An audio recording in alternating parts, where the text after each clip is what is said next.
Bonjour. Aujourd'hui, on va jeter un œil attentif au site web de Fidèle Assistance. C'est une entreprise qui fait des soins et de l'aide à domicile là-bas, à Dakar. L'idée, c'est de comprendre un peu leur offre, comment ils se présentent, leur philosophie, quoi. Oui, bonjour. C'est un sujet important, l'aide à domicile, surtout pour les personnes âgées ou dépendantes. Et leur slogan «Des soins dignes, une présence rassurante», il interpelle. Il faut voir comment ça se concrétise. Exactement. Alors, sur leur site, ils affichent clairement une mission, un accompagnement à la fois humain et professionnel à domicile. Ils mettent en avant des valeurs comme l'écoute, la bienveillance, la réactivité aussi, et des services personnalisés. L'écoute, la bienveillance. Oui, et ils insistent sur la qualification de l'équipe. Il y a cette phrase une équipe humaine et engagée au service de votre bien-être à domicile. Ça résume bien. D'accord. Et concrètement, alors, les services. Parce que c'est bien beau les valeurs, mais il faut voir l'offre.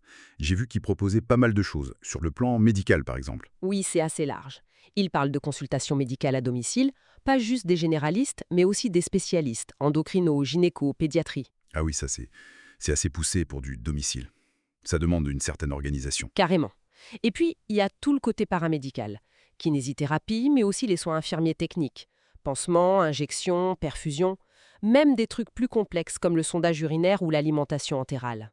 Et la surveillance post-opératoire, j'ai vu aussi. Oui, ça fait une palette assez complète quand même. C'est ça. On dirait qu'ils cherchent à offrir une solution, intégrée, pour éviter aux familles de devoir multiplier les intervenants peut-être. C'est un positionnement? Ambitieux. D'autant plus qu'ils ajoutent l'aide plus classique pour les gestes du quotidien, la toilette, l'aide pour manger, la garde de jour ou de nuit. Ils insistent sur le respect, la discrétion, c'est essentiel ça. Tout à fait. Et il y a aussi le transport médicalisé, en ambulance, pour aller aux consultations, à l'hôpital, même pour un accouchement apparemment, et l'accompagnement pour sortir, faire des papiers. Oui, ça dessine vraiment un service global, on dirait. Mhm. Et pour faire tourner tout ça, ils disent couvrir tout Dakar. Ils ont découpé la ville en zones, centre, ouest, littoral nord, sud. Pour être plus rapide, j'imagine. Tout Dakar, c'est pas rien. Non. Ils affichent d'ailleurs quelques chiffres. 15 services pour les aînés, plus de 30 médecins ou infirmières, plus de 140 personnes âgées suivies. Ah oui, quand même. Et ils insistent beaucoup sur la sécurité. C'est leur priorité absolue, disent-ils. Logique.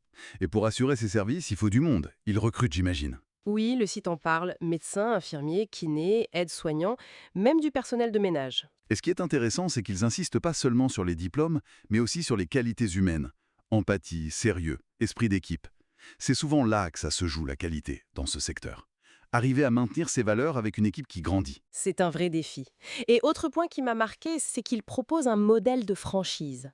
L'idée, c'est de permettre à d'autres de créer leur propre agence fidèle assistance avec leur soutien, leur formation, leurs outils. Ah, la franchise.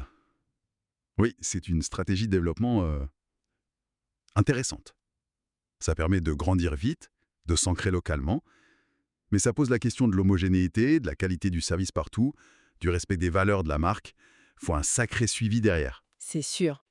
Donc, pour résumer un peu, Fidèle Assistance se positionne vraiment comme un acteur majeur, on dirait, à Dakar, avec une offre très large, du médical pointu à l'aide de tous les jours, des valeurs humaines affichées et cette stratégie de franchise pour grandir. Exactement. Et ça nous amène à une réflexion peut-être un peu plus large, face aux défis qu'on connaît, le vieillissement, le besoin de maintien à domicile, surtout dans des grandes villes africaines comme Dakar. Comment un modèle comme celui-là, qui essaie de combiner le soi pro, l'aide humaine et l'entrepreneuriat local via la franchise, comment ce type de modèle peut-il évoluer et quel impact il peut avoir? Hmm. C'est sans doute une des grandes questions pour l'avenir des services à la personne sur le continent.